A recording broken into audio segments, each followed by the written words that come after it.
Hello everyone, welcome back to the channel.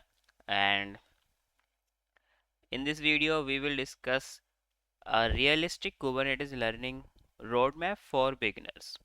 So let's get started. So if you are a beginner and you want to learn Kubernetes, one of the biggest problem is not knowing what to learn first and what to ignore.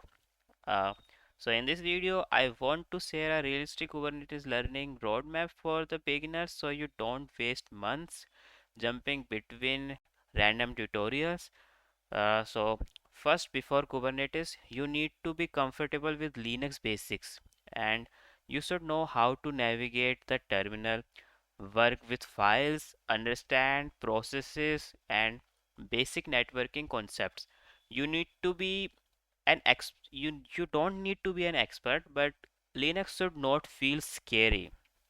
Like it should not be that scary when people see a terminal in the start and say, "Oh, what is that?"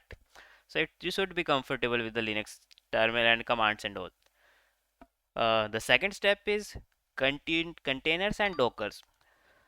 You should understand what containers are, why they exist, how Docker.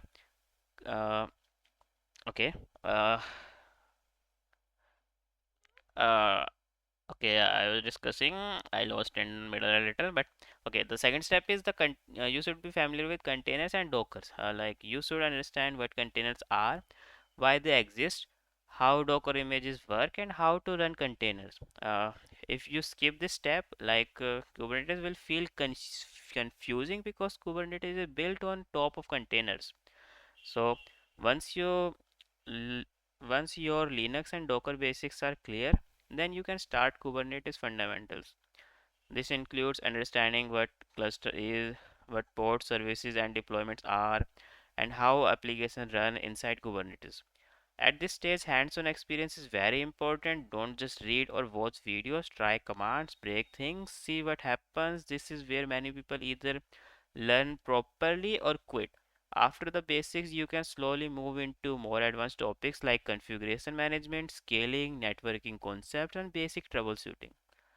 You don't need to learn everything at once. Focus on understanding how things connect together. One important thing to remember is that Kubernetes is not something you finish learning. Even experienced engineers keep learning new things over time.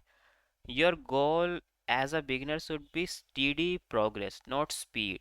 If you follow structured roadmap like this and practice consistently, Kubernetes become much easier to understand over time.